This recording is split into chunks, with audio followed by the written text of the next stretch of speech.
Hello and welcome to the Matt's Movie Reviews Saturday Conversation Show, an interview series where I talk to entertainment personalities, content creators, and filmmakers about their work and love of film. Today's guest is Jason Hewlett, an author, journalist, filmmaker, content creator, and paranormal investigator who's always at the forefront of spooky shenanigans happening on and off the screen.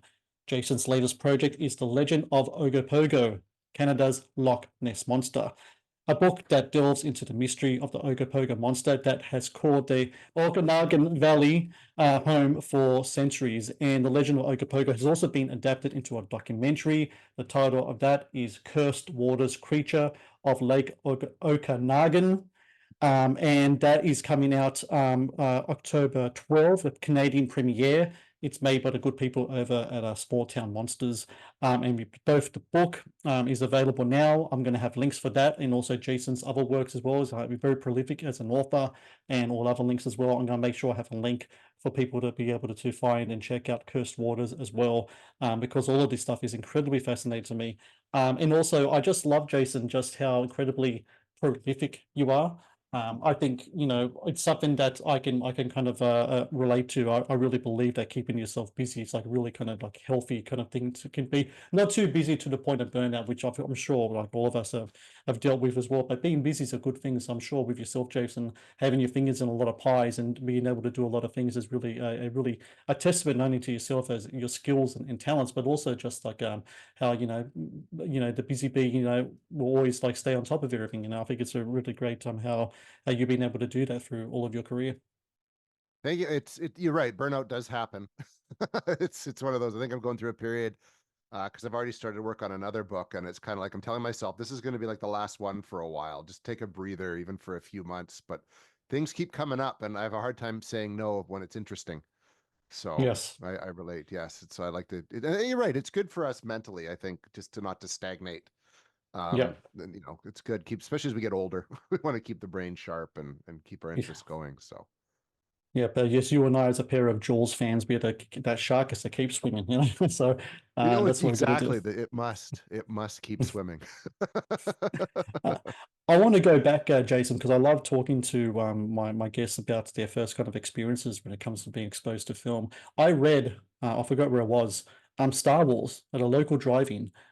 Is it true that that was like the first movie you saw, Star Wars at a local drive-in? Was it like 77 when the film came out and you actually saw it during the cinematic release? Is that correct? Yeah, and it wasn't the first movie I'd seen, but I think it's the first one that really like it resonated as it did for so many people of my generation. So it would have been 77, maybe 78 when it was doing a quick re-release.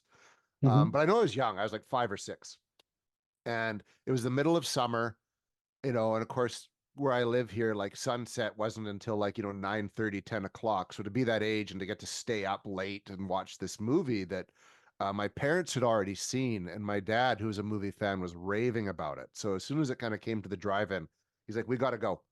And so I remember sitting there still watching it, and even though I was so tired that I needed to fall asleep, I just couldn't. I was just glued to the screen and took in every minute. And it basically, after that, it was like everything was Star Wars. I was just fascinated by the story. I got the comics and the toys and all that kind of stuff, and couldn't wait to see like the other movies. And I'd make my parents take me like opening weekend kind of thing to see like Empire and Jedi. But it created I just it was like, how did they do that? Was Hmm. just one of the things that went through my mind, because it was so Lucas, for whatever flaws he displayed as a storyteller later on, was really good at creating this universe that felt very real and very lived in. And even though it was like a long time ago in a galaxy far, far away, we related to it and the characters, in some way. So yeah, I was just blown away. And from that point on, film was just this obsession for me that to this, not so much now. I still really love movies, obviously, and like to catch stuff. I don't go to the theater as much, but it was just this obsession, and I really wanted to know how film was made. And so that's kind of why I eventually did go to film school, etc., and attempt to kind of get my own stuff off the ground. But it was just, yeah, Star Wars is where it all began. And then from there on, anything like, like Raiders of the Lost Ark, Jaws, Hmm. which is now my favorite movie of all time. I watched it after the fact, obviously after it was released. All that era of film, sort of the 70s, 80s for me is just like, I think the golden age. I think maybe the last great movie was made was maybe Fight Club, which is Mm. 99. The last one I could call like a truly great, say, North American Western film, would have been 99. So I think that's kind of when for me that the genre tapped out really. There's been good stuff since, obviously, and great stuff since, but I don't think anything that to me will be remembered in 100 years and studied. I think that's kind of when it tapped out for me in terms of great cinema. 99 is an interesting year because there's a 25th anniversary this year of that cinematic year, and a lot of kind of like retrospectives and such, and kind of look backs and on those films. Fight Club, you mentioned, Matrix came out that year. There was just The Insider, which is my favorite film of that year, was another probably in my opinion, probably Michael Mann's like last great masterpiece. Yeah, there's so many great movies that came out that year, 1990. It's quite incredible. There's probably more I can't think of at the top of my head, but I know that year was just something else. And to having a lot of people talk about it this year, 25 years since then, is kind of mind-boggling to me because I remember watching a lot of those movies in the cinema. Same Fight And there Club, was a great not, Fight Club, not yeah. just Fight Well, Club. Fight Sorry, Club I didn't see in the cinema because I think a lot of places, I don't know what it was like in the US, but I think here in Australia it didn't last too long in the cinema. Like even though it had Brad Pitt and stuff, it wasn't kind of like a cinema movie. But that was one of those movies that was one of the first movies to come out on DVD. And DVDs players was starting to sell like the year after that. And Fight Club was one of the first, like there's only a handful of DVDs you get at a time. And Fight Club was one of the first, and still the best, I think, DVD releases since then because you had the commentaries and the behind the scenes and everything. And also just thought that's so that first time I watched that film was DVD though. Yeah. I think I meant to say like Blair Witch was that year. The Yeah. Sixth Yeah. Sense was that Sixth year. Sense. Yeah. Um, yeah, like there was so much good stuff. That was just a great year for maybe the last great year for cinema, where I remember going like felt like every week or every few weeks to go watch something new that was coming out that I wanted to see. And now like Mm. this year, I've been to the movies 3 times. Yeah. Like to see stuff. I've been really choosy and I've chosen well, but the going like all the time just doesn't happen anymore. I mean, we could get into discussions of why, and stuff comes out at home so quick, etc. But that was like a year I remember being compelled. Just there was so much that I really wanted to go see. Much like in '84, when you had like Temple of Doom and Search for Spock and Ghostbusters. Like there was just every week Ghostbusters. Yeah. something that you had to go watch, right? Gremlins, So I think, came out 84 as well. yeah, Um, oh, yeah, it was just good times thinking back a lot of that stuff as well. 89, seeing Batman at the cinema for the yep. first time. Like, I mean, I remember Batman, like kind of like your Star Wars wasn't the first movie I saw. It wasn't the first movie either I saw at the cinema. There was a few others, but that was the first one where I saw kind of like a filmmaker's kind of unique vision brought to life in that way. And I knew of Batman kind of like in the Adam West TV show, a little bit of the comics and cartoons and stuff. But that's the first time I saw kind of like what a filmmaker's vision can look like, where they can take something and frame it in a different way and bring stuff to life. I think that was another one of those films for me. I know you got the bat symbol behind you Yep. there. I've got the Batmobile up here that I got. Nice. My older sister got that for me. I think it was like for Batman Returns there because you press the button in the middle when it kind of splits open and Right. becomes that bullet one. So I've had that since like 30 years now. So yeah, so crazy. Never wanted to chuck it out. That No, one. of course not. Um, I, I wanted to touch on this other thing. So you had this obsession with movies at that time.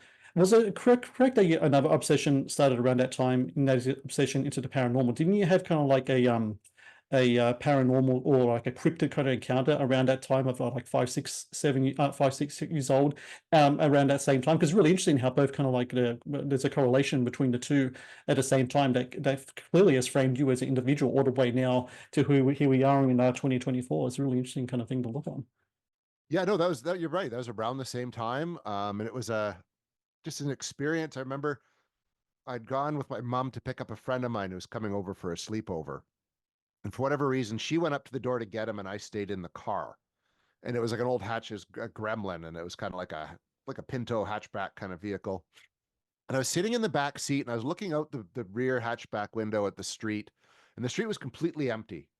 I remember that, and it's like 1 second I'm just looking at this empty street, and then the next second this face appeared in the window. And I described it as this kind of mongoloidish, like Jason Voorhees without the hockey mask kind of face. And Mm, it startled and frightened me to the point where I remember dropping to the floor of the car and not wanting to look until I heard like footsteps approach. And it was my buddy John. And I said to him, "Hey, were you just hanging around the back of the vehicle?" And he's like, "No, that wasn't me. Did you see anyone around?" He's like, "No, there's no one around, man. The street's empty." My mom came up and had the same conversation, and she just dismissed it as my imagination. But I saw mm, what I saw. I remember it clearly now. However many decades later.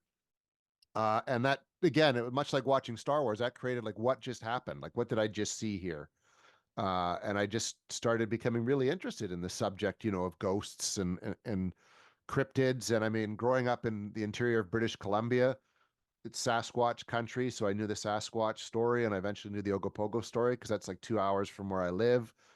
And so every sort of opportunity to learn more, I'd buy books on it. I'd watch the old episodes of In Search of with Leonard Nimoy. Arthur C. Clarke's Mysterious World was a show that was circulating then. And just however I mhm. could kind of gather knowledge and information, I would do that. And when I'd meet other like-minded people, we'd have conversations. We'd kind of, play with Ouija boards and stuff like that, trying to just do our own half-assed investigations. And it was interesting that I never thought that the two would kind of ever merge ever, um, really, and they didn't. I went to film school and then I became a journalist and did journalism and eventually kind of married all these things together. And like the 2020, when I was doing some work for Joe Blow Media and took a concept of a ghost hunting show called We Want to Believe, Yep. and it aired on Joe Blow horror videos for a time before jumping to the Paranormal Network that they started in 2021. And all that coalesced at the same time that suddenly my colleague Pete Wren and I started writing books and on the subject, etc. And all this just kind of happened. I think largely partly due to the pandemic and not being able to go anywhere and do anything, but also just the timing was. I believe everything happens for a reason. So it just when I first went to film school was in the '90s.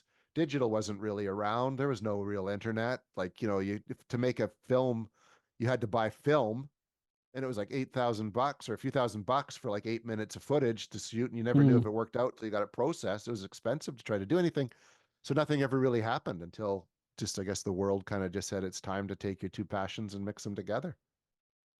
Um, so Canada around that time in the 90s, X-Files was filming there, right, in Vancouver. Yep. When you Yeah, finished film school, 1993, I think. so when Was you filmed. finished film school, I know you did some stuff as a cinematographer, assistant director. Did you get a chance at all to kind of like does having X-Files in Vancouver, does that have an impact on the industry as a whole in Canada? Does that open things up? Does that open more work?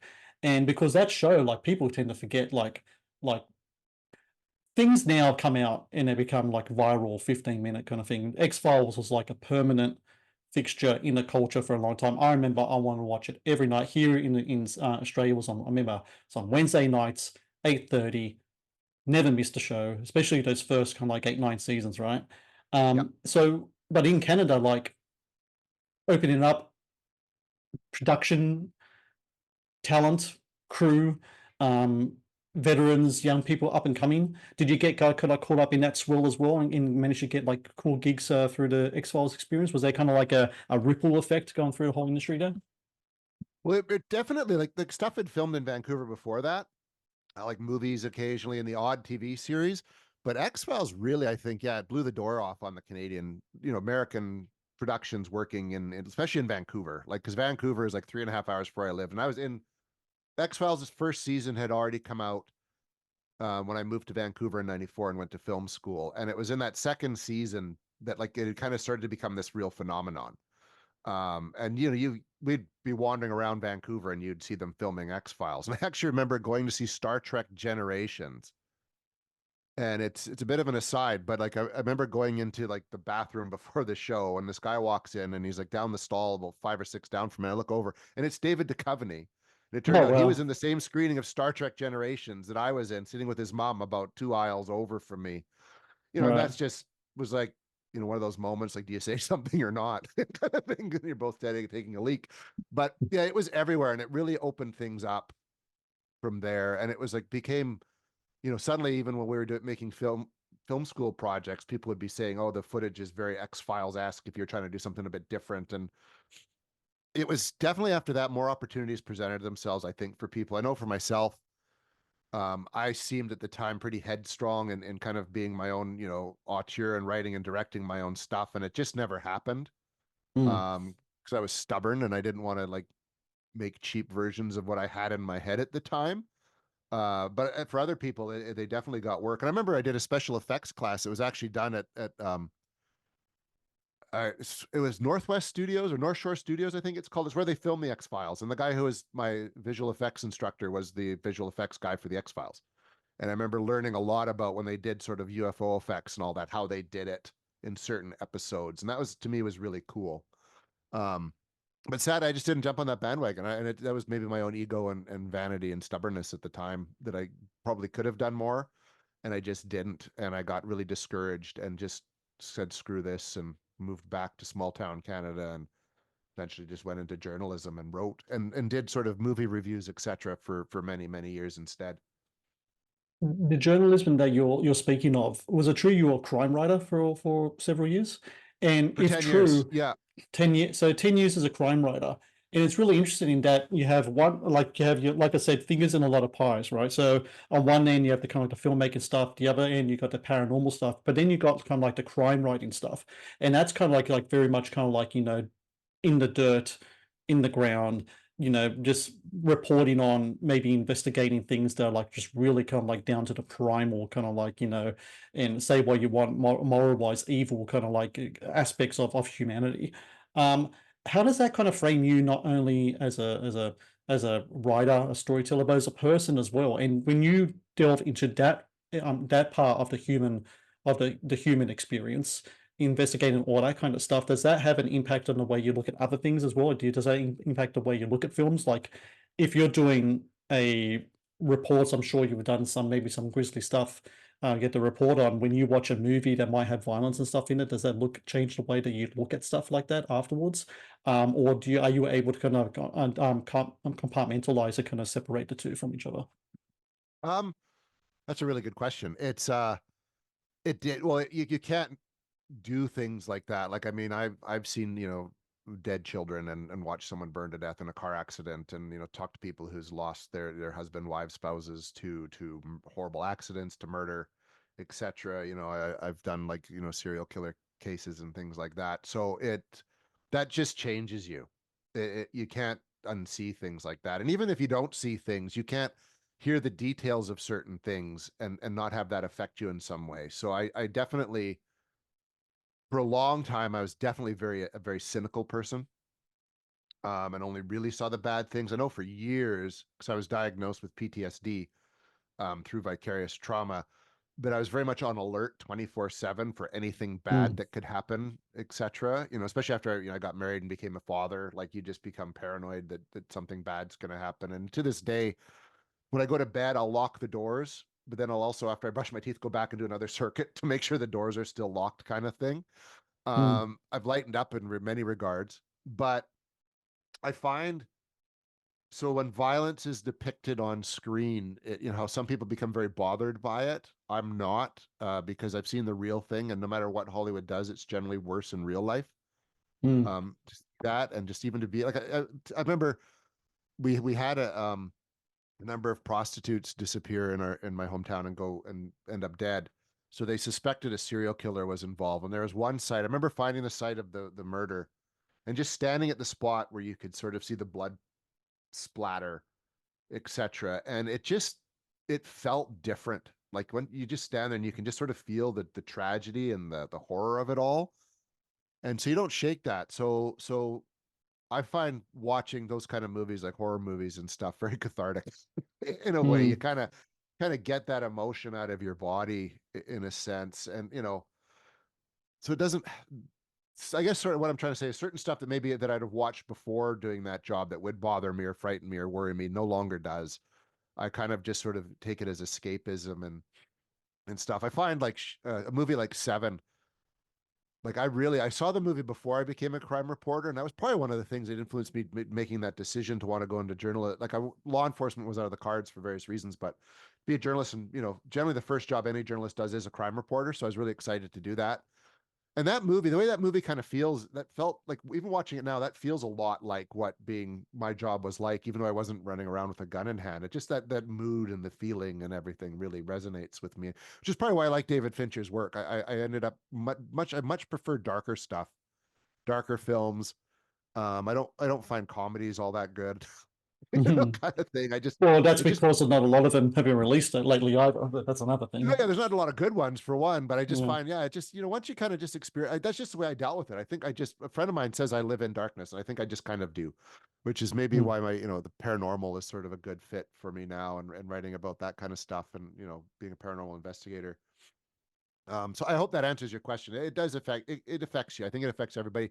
People just deal with it differently. I know some people have written about crime, they still write about it because they just can't let it go. Other people just became more, they like comedies, you know what I mean? Like lighter stuff in life. Mine, I just sort of just embraced, I guess, that experience in the end, once I kind of sorted through some of the stuff I experienced. But Did you ever have to do a story or investigate a story and find or paranormal connotations that came up in certain crimes, um, or or did you not see any of that in during that period of time?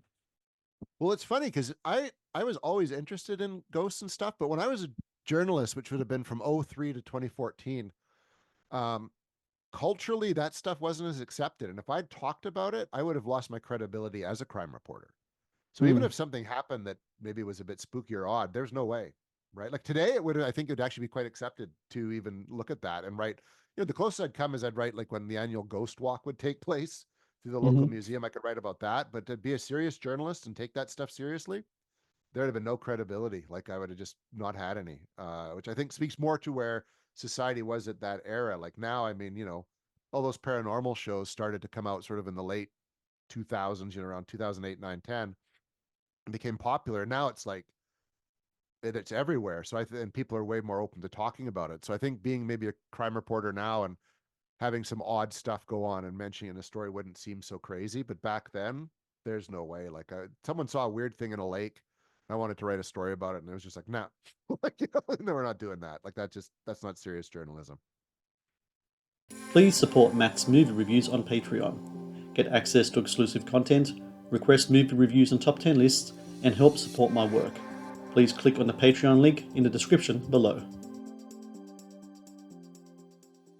I want to move now to a game I like to call Choose Between Two. So, Jason, I'm going to give you two choices. You're going to explain, you're going to choose one, and you're going to explain which one, why you chose one over the other. Are you ready to play? Yeah, absolutely, sure. All right, first one, cryptids or ghosts? Which of the two kind of lights your fire more when it comes to like paranormal investigations? Ghosts, I would say. Although I find cryptids very fascinating, obviously, but ghosts, I think, tie into that whole concept of what happens when we die, which I think is something that's Hmm. on everybody's mind, especially as you get older. And I know now that I'm in my 50s, it's becoming more and more on the forefront of my brain. And I know, having done investigations, like especially as an investigator, investigating hauntings is just easier than cryptids. Mm-hmm. You only need your usual equipment that we go into a location that's supposed to be haunted, and we can start, doing EVP sessions, spirit box, Gansfield experiments, whatever. To go looking for a cryptid like Bigfoot, you're going into the woods. There's a lot more involved that way. You're looking for like an Ogopogo or a lake monster. You got to get a boat. You need side scan Mm-hmm. sonar. It just becomes so much more of a daunting task. Um, Whereas from my experience, like ghosts can be anywhere. They could be in the rooms we're in right now. We just don't know about it. So I think it's just, one, they're easier to investigate. Two, it ties into the whole question of what happens after we die, or you could get into like multi-dimensional, you know, timelines, etc. as well. So I just think it's a very fascinating subject matter, and it's been, people have been wondering about ghosts since the dawn of our society, mankind, kind of thing, humankind. There's been stories of ghosts and paranormal activity, so that definitely ghosts would be the number one for me. The next one is a choice between two James Wan movies, deals with hauntings, deals with paranormal investigators investigating these hauntings. One is The Conjuring, the other is Insidious. Which of the two really kind of like did you enjoy more between the two movies as both a film fan and then like a paranormal investigator as well? I would say The Conjuring. I like both of them. Like that's a tough call because they're both, I think, really solid horror movies. Um, they're very different too, actually. That's one thing I always like about James Wan, right? Like he's kind of really good. Like he's got his thing that he does is very similar style, but they're two kind of very different movies. I really Mm, like The Conjuring as a period piece. I think that's just it's not something you see much in horror anymore. And of course, Ed and Lorraine Warren are people who are real paranormal investigators. They're pioneers in the field. Now, whether or not you would think they're a bunch of shyster artists or not is irrelevant. I think the way that Wan and his screenwriters depicted the investigation in that movie, they were pretty bang on accurate to what investigations are like.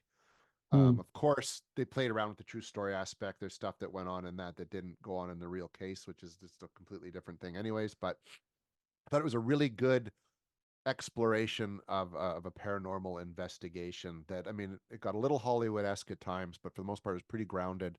It was really scary too. I remember watching that with a crowd, and they were sure people were just jumping in their seats and screaming, and it was a lot of fun to watch. And I really like Patrick Wilson and Vera Farmiga's their portrayal as the Warrens was really really good. Um, yeah, so it's just a solid movie, and as someone who likes ghost hunting and paranormal investigations, I thought it did a really good job of showing the investigative side of things. We both love John Carpenter. I still think like I think as time has moved on, like the legacy of his work has just become stronger. Really has. I think like his work is just so good and still looks great now. Still works. Still scary. He has this, I guess you could call like an unofficial trilogy of films called the Apocalypse trilogy, right? And you have The Thing, Prince of Darkness, In the Mouth of Madness, sort of three. Now everyone loves The Thing. We all love The Thing. I love all of these three movies.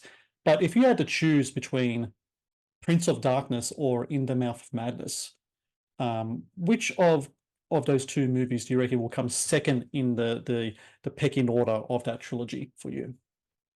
I think it would be Prince of Darkness. Um, I rewatched it recently, so it's pressure in my brain.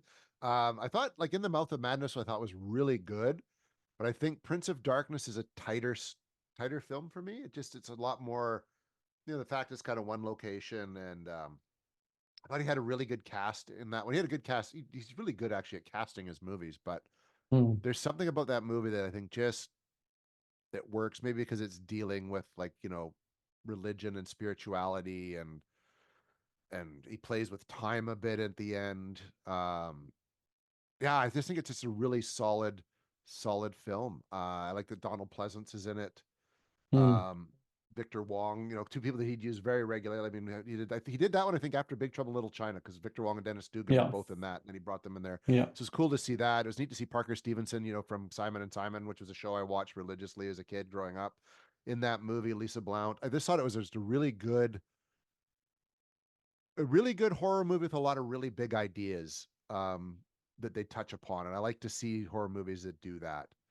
Um, Whereas like In the Mouth of Madness, I think is neat and it deals with writing, but I just thought for me, just some of that movie just kind of goes off the rails as it goes along, and it felt like he just kept things way more together in Prince of Darkness. And as a composer, I think Prince of Darkness just might be my favorite soundtrack of what John Carpenter did there as well. It's just really great, kind of foreboding, pulsating kind of like a score to that movie as well, which I'm Yeah, really a big fan of. yeah. I might know the answer to this, but I'm going to ask it anyway. Practical effects or CGI? So you're watching the movie, one of them pops up. Which would you rather see? Oh, practical effects, like Yeah, night yeah, and day. I just, like there's some really good like computer effects out there. There really is, yeah, but you're always aware that it's computer effects. Like there is. Whereas like if you watch The Thing, it was all done in camera practically, and it just works so well. And that's one of the reasons why The Thing that came out in 2011 just sucked. Like you just knew that they were just, yeah, it just doesn't work. It just yeah. doesn't work for me. Alien Romulus was great because Fede Alvarez took it back to the basics. Most of those effects were done, in camera practically, and I thought that was really neat. This just feels more real. Like there's more at stake there. We're more engaged with practical effects. And I think like when I watched Beetlejuice, you know, for a long time, I was turned off by a lot of Tim Burton stuff over the last 10 years or so because he's written really heavy with the CGI kind of stuff. And the cool thing about a lot of his early movies, especially his peak, like 80s to like the late 90s, was there was a lot of kind of like practical effects thing there. And Beetlejuice, of course, being a big one of that. And then to see in that sequel that he brought back a lot of kind of like creature feature makeup and practical stuff as well.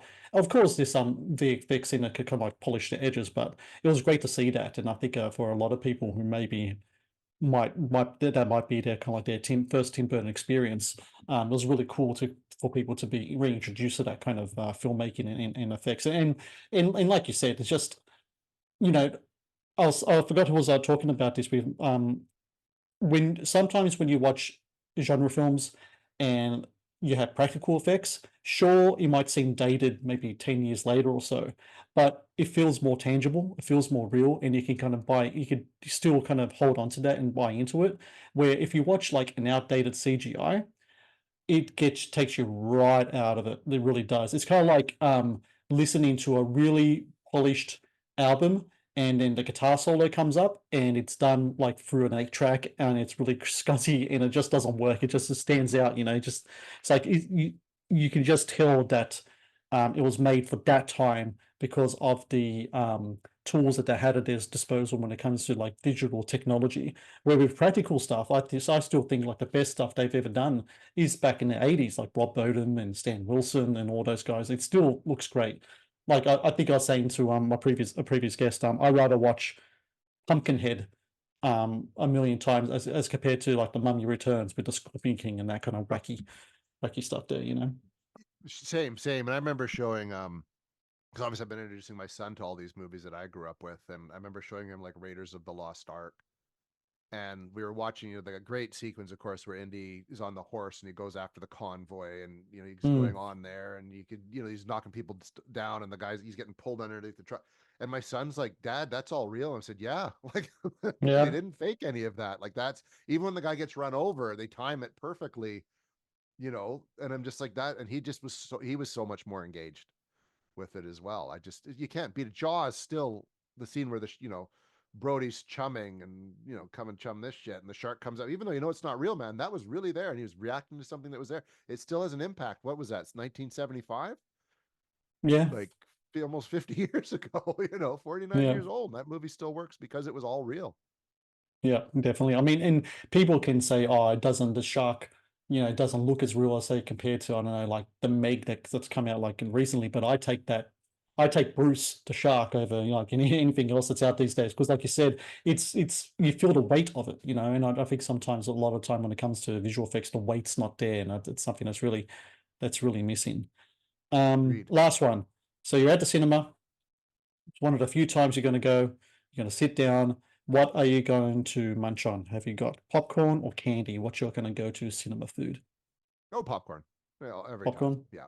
Yeah. I love movie theater popcorn. Like it's hands down. And it tends to sit better than most candies do with me nowadays. So yeah, popcorn for the win. You mentioned before around this time you're kind of like at the end of kind of like your journalist career, kind of delving more into kind of like movie writing and stuff. There's a couple of different things that you had in the going on there. One of them I came across the Hewlett Chronicles. That was yours, right? Like, from like way back. I think the last review you did there was back in 2017. It was Wonder Woman. I'm looking at it right now. So you had the Yeah. Hewlett Chronicles. You had a podcast from the basement where you and your friends would talk about kind of like horror films and such as well. Yep. What was those kind of experiences like for you? Kind of like just getting your stuff out there as a film journalist, movie critic, podcaster. Those kind of early days of delving into that stuff before you like because I imagine with the Hewlett Chronicles that was kind of like a way for you to kind of like just put your thoughts out there in regards to movies and such, and then that kind of leads to I imagine things you do with Joe Blow and other places afterwards. Well, actually, like the Hewlett Chronicles originally was just supposed to share some of my non-film writing, so I forgot I'd even put a review of Wonder Woman on it, kind of thing. But it fell by the Yeah, I'm wayside. looking It at was yeah. just yeah, that's which is cool. That's great that I did that. But it was just yeah, it was just sort of try to like get writing out there, like just show my work, like chapters of books I was writing at the time, etc. But the one I think that made the biggest difference was from the basement, and That's my buddy Sean Knippelberg and I did that, and that's simply because we would sit down, we'd watch movies with just the two of us or some of our other friends, and we'd talk about them after. And my wife's like, you know, you guys are pretty funny. You should put that on the internet. Mm. And that was in like late 2009. And so we figured, why not? We would. So, you know, in 2010, we launched the podcast and we talk movies. And it was just this progression that it started with that. And then we created a blog to help promote, you know, the podcast. And then we went on campus radio, a local campus radio station. And that kind of, and once we did that, it gave us a bit of clout. Like we weren't just a couple dumbasses with like, you know, a tape recorder. Cause this is like 2010, which in internet years, 14 years ago is a long time ago. And it just was, Yeah. those were just hadn't really even podcasts weren't really even a thing then. But we got clout. So we started being able to do actual interviews with people in the industry. Um, one of those people ended up being John Fallon, of course, you know, the Arrow from Arrow in the Head and Joe Blow. And he ended up becoming a really good friend. And so just over the years, the show the podcast became a radio show. It became an internet radio show. And eventually we became a morning segment on a local news station, Radio NL. And from there, did well enough that we became a primetime radio show.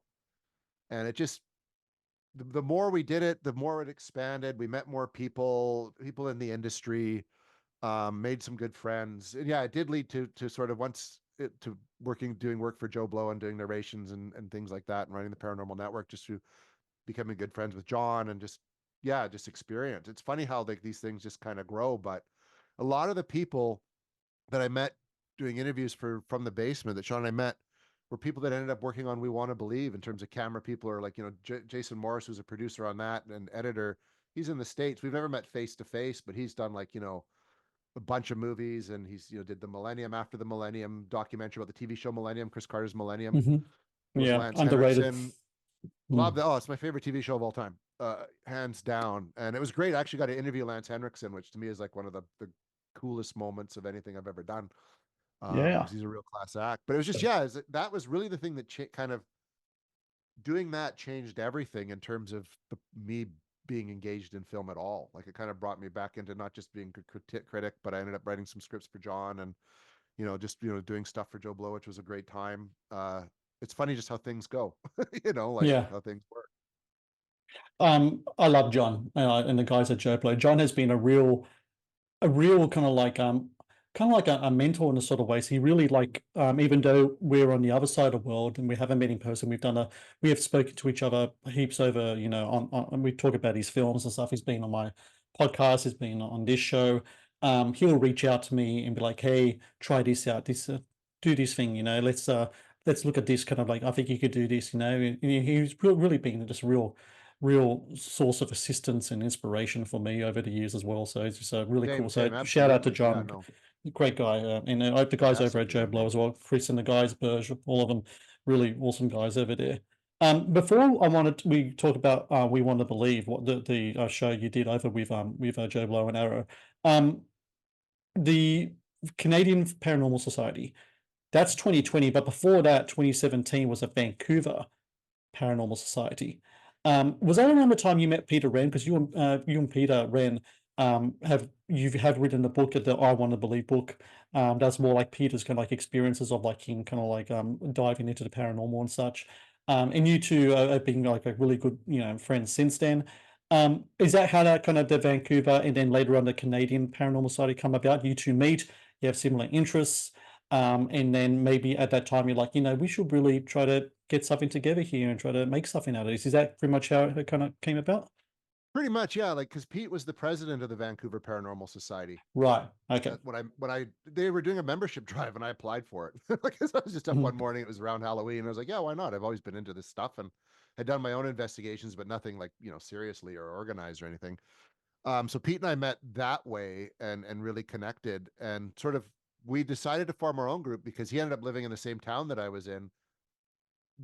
Most of the stuff we did with Vancouver Paranormal was in Vancouver, Mm. kind of thing. And we were up in the interior, and the pandemic was going on, and he couldn't travel, so we figured why not just create our own group, and that's basically what happened.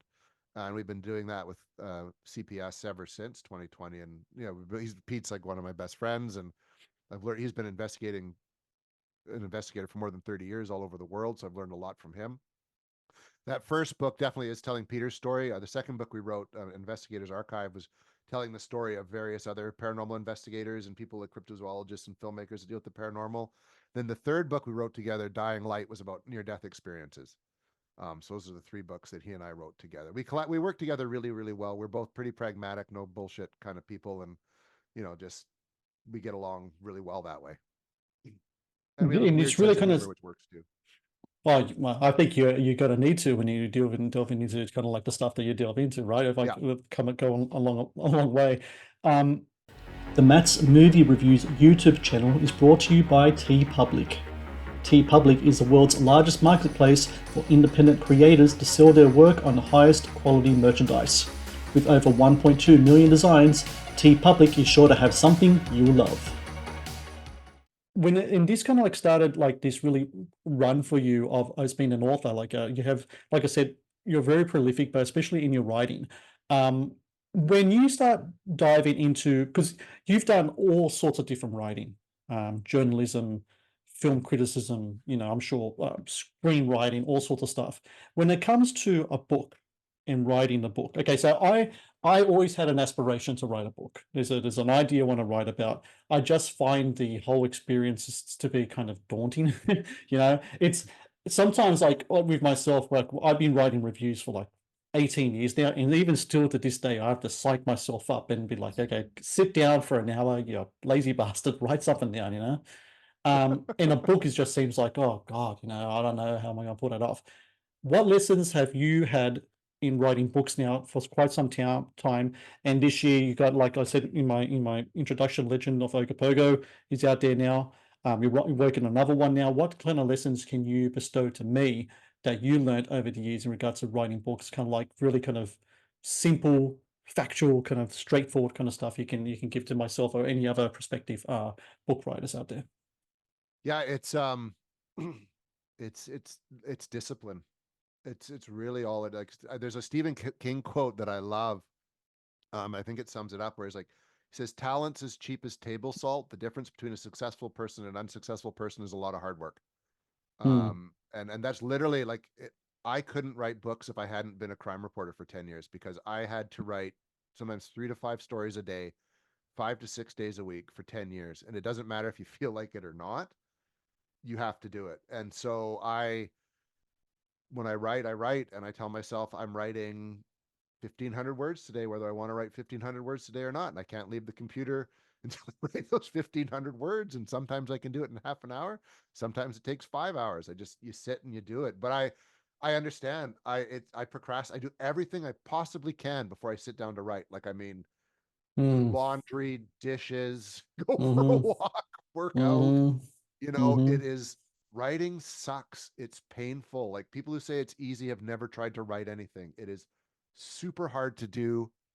I don't enjoy the process at all. I don't, which is why I keep saying I'm not going to write another book. Like after, Dying Light, it's like, okay, I'm done. I'm not writing another book. And then Legend of Ogopogo, okay, that's it. I'm done. I'm not writing another book. And then this Wendigo book I'm working on. All right, maybe Mm-hmm. after this one. But I think at the same time, as if you've been writing, reviews for 18 years, there's something in you that just you can't not do it.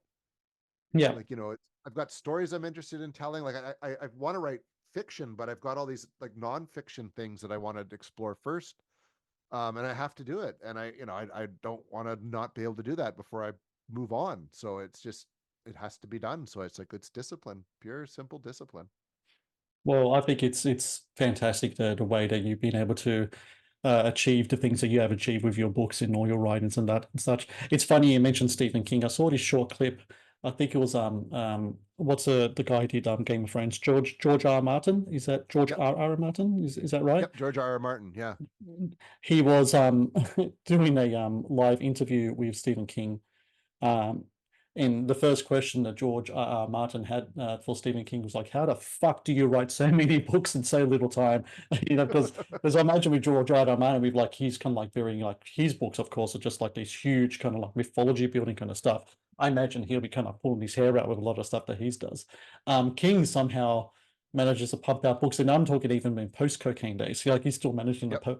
pop out these books at such a advanced rate. I think it's something that a lot of people kind of like aspire to be able to kind of have that kind of focus and work ethic and such.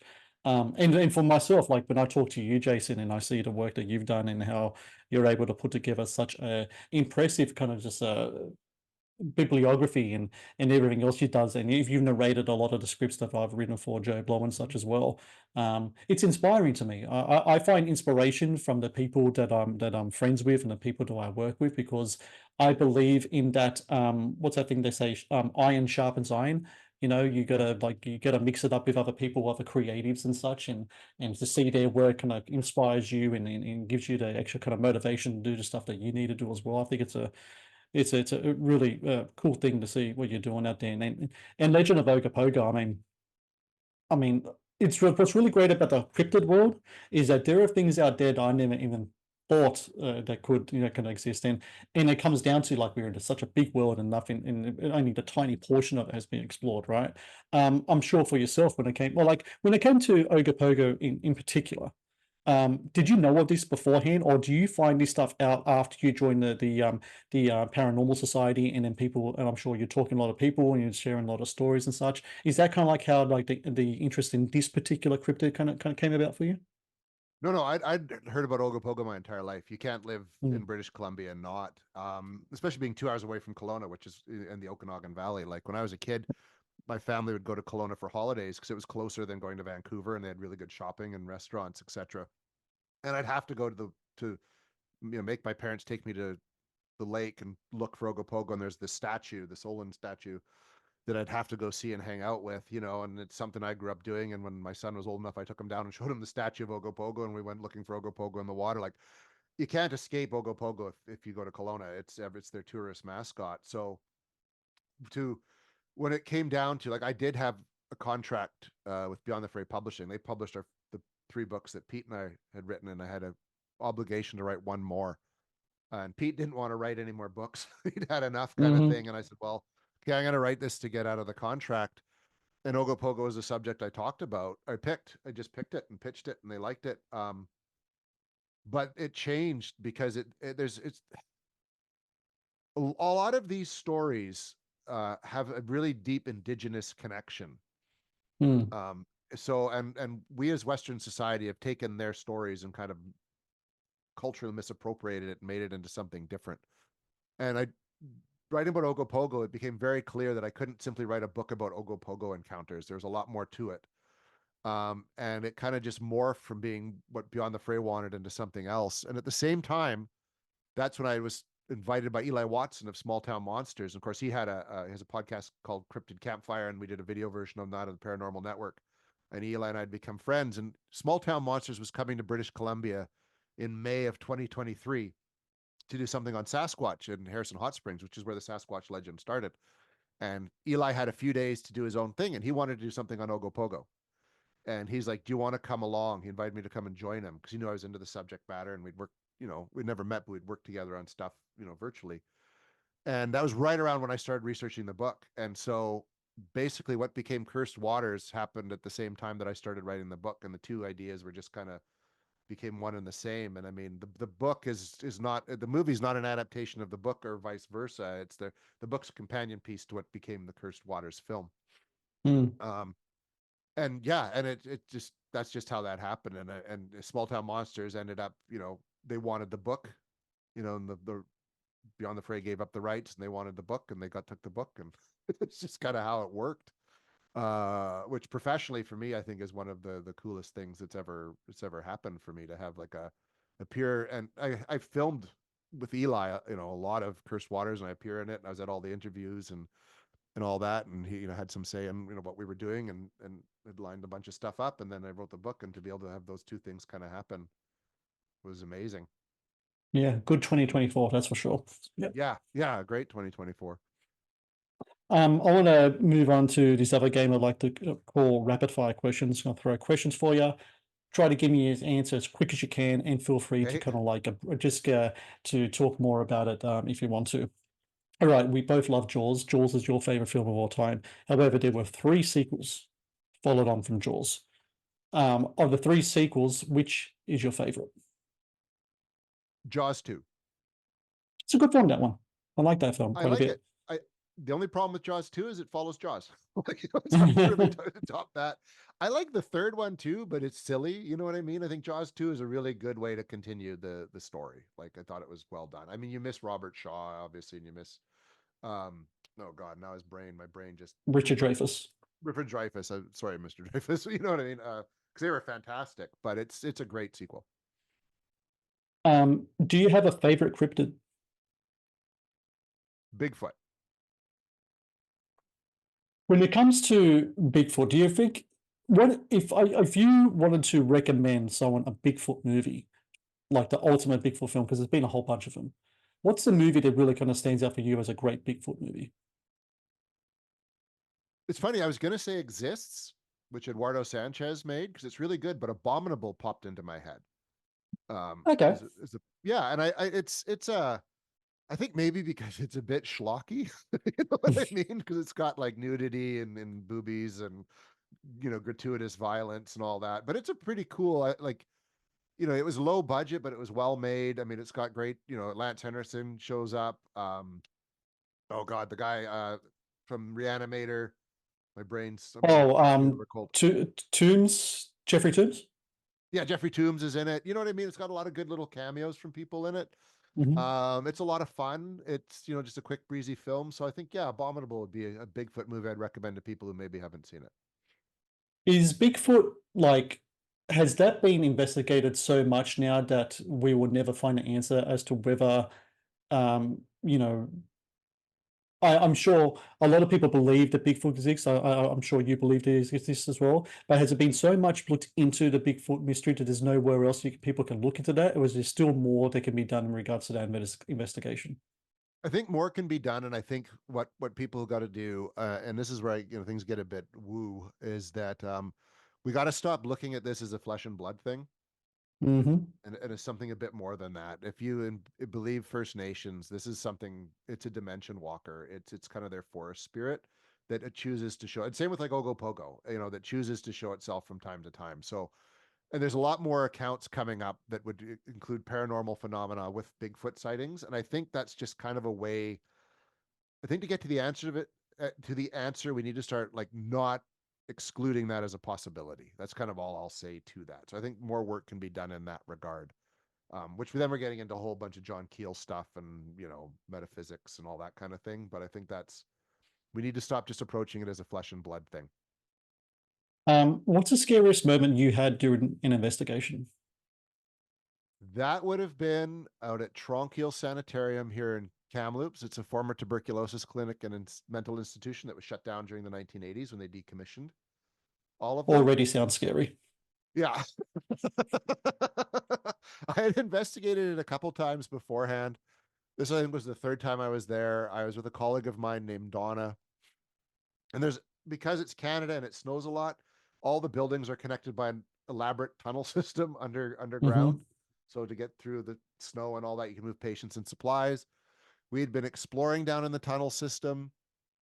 It was daytime. We'd come out in the basement of what was the laundry facility, and we're figuring it's time to go home. And do we want to go back above ground or through the tunnels? And we figured we'd go back through the tunnels. And we'd just been through the door like a minute before that. And I remember reaching out and grabbing the door and opening it. And I got it partway open, and something reefed back on that door with enough force that I was pulled off my feet and flew into the door. And I'm 6'1", and at the time I was about 200 pounds. So it's not a small feat. And there's nobody down there. There's nobody there. And that was absolutely terrifying because something that I couldn't see physically moved me. Do you move forward with that, or do you walk backwards and out of there? I'm really curious. I mean, we were out of there. Yeah. I was gone. Now, Jason Hewlett of today might have actually opened the door and taken a look, but that was like 2004, right. And I was like not waiting around. Donna screamed and ran. So yeah. I was like not going to be down there by myself. Oh man, you're just talking about that's giving me shivers actually. All right, here's one for you. Let's change it up a bit. Is Die Hard a Christmas movie? Yes. I think I'm on my own island here. Like I'm the one. Okay, well then to follow up, because I've asked this question now, so I think this is like the 11th or 12th Saturday conversation I had. So maybe one person has said no. in that. And so I'm slowly being swayed over to like the Die Hard is a Christmas movie camp. But then my follow-up question is, if Die Hard is a Christmas movie, then Lethal Weapon has to be a Christmas movie as well, right?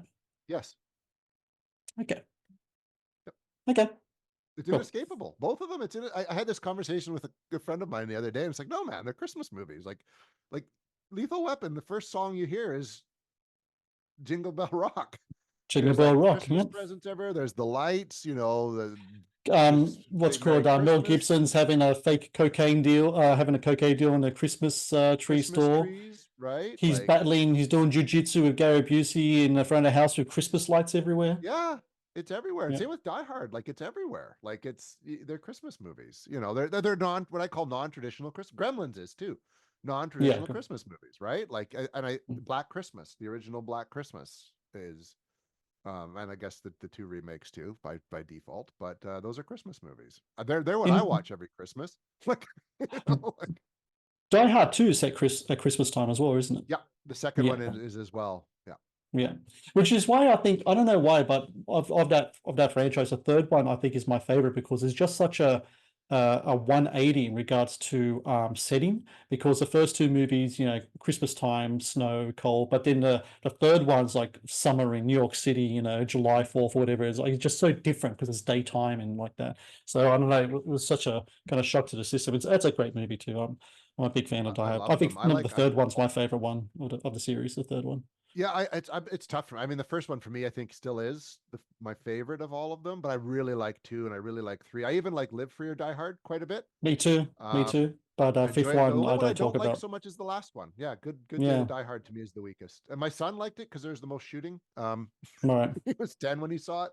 So but yeah, I think it's the weakest entry. They just kind of, not that they ran out of steam, it just wasn't well realized or Yeah. executed, I don't think. Yeah. True. All right. Last one. Pineapple on pizza. Yes or no? Yeah, it's not my first choice, but if it's on pizza, I'll eat it. You are wrong, but that's okay. My wife loves Hawaiian pizza, so we have a lot of pineapple on pizza in our house. When I ask Italians this, they look at me like I'm like I said something about their mother. I mean, it's something else. I've had a couple of guests that like have Italian background, like, no, no, not happening. Yeah. That's All awesome. right. The Matt's Movie Reviews podcast is brought to you by Amazon Prime Video. One of the best on-demand streaming services available, Amazon Prime Video features exclusive Amazon originals as well as popular movies and TV shows. Watch Amazon Prime Video anytime, anywhere. Let's wrap this up now. I want to talk about We Want to Believe. So you had this TV series. The whole point of We Want to Believe, from what I understand, is that you wanted to make kind of like the anti kind of like ghost hunter show. A lot of these shows kind of like, just a little, what's a word I'm kind of looking for? I'm not going to say the word fabricated, but they'd like to kind of like hype up things in the show that wouldn't really happen, and like, very, very Hollywood, I guess you could say. The whole point of We Want to Believe is you wanted to really show a boots on the ground paranormal investigation show. Um, you did the show. It was with for Joe Blow. You did with a Paranormal Network as well. When doing that show and diving into that kind of world and like creating it, putting it out there, um, what was that experience like for you? And also, can we see more of that in the future? Do you believe that there's going to be more We Want to Believe as we move forward now? Especially now, Halloween's coming up. Is anything in regards to that, in regards to, some of that content coming out around that spooky season?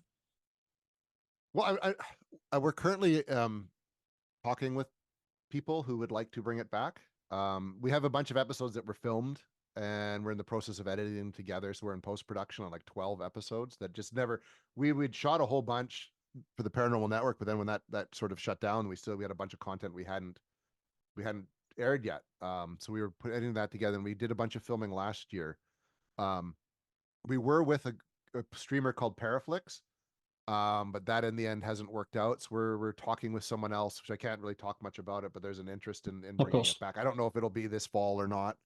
It'd be nice it'd be cool if we could, but I think it'll be maybe more, if it does return, it'll be more no matter what, I can see it happening more like next year in Mhm. 2025. The experience was great to do all the filming. I learned a lot while doing it. I'd never done documentary before. Um, and so as a story, someone who likes to write and tell stories, it was really interesting because you go into these places to investigate and film, really only knowing the bare minimum, and you don't know what's going to happen. So you go and you shoot, and then the story is kind of built after the fact, which took a lot to get used to. But I thought that it was nice. It was challenging to do. It was a lot of fun. We were lucky to have good people working on it who are passionate about it, and we're really lucky to have Jason Morris involved as a producer and editor because he's such a pro. Like he took stuff that I thought I'd come back from a weekend of filming just thinking that sucked. I don't see how we can salvage this or make it into something, and he turned it into stuff that was gold. I thought Mm. the Sean Knippelberg did the music. He's super talented musician. Like his music brings it to life. You know what I mean? And we were lucky, like with the Marcus Flora and then Michael D. Stewart, who did a lot of the filming. They had good eyes. They caught really good footage. So yeah, it's one of those things. I really did. It was fantastic to do. I think we succeeded in our mission. Like I think there's people who didn't like it because they wanted what you saw in ghost hunting shows. Whereas if we went somewhere and nothing happened, well, then nothing happened. We'd tell you a scary story, Mm. we do our investigation, and no ghost would show up. Because that does happen a lot more often than people think. There's not a demonic possession every week. Not every place is loaded with phantoms and spooks.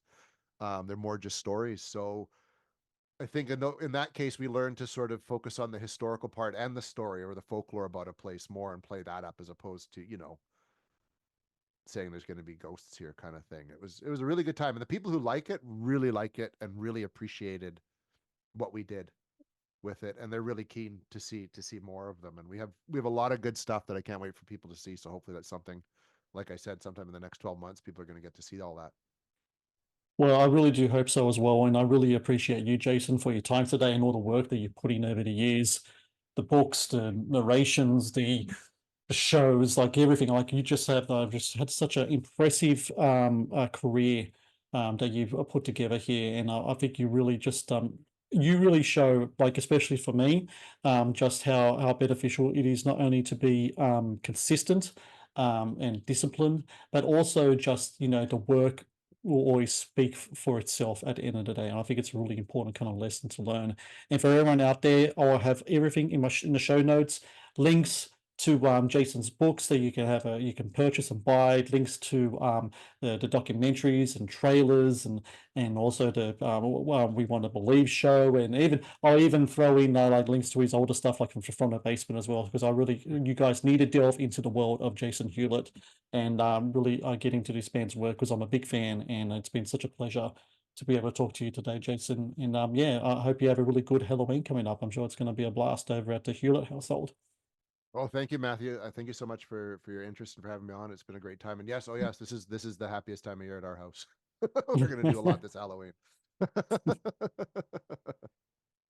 Thank you for watching the Matt's Movie Reviews channel. Please subscribe for more reviews, podcast interviews, and exclusive content.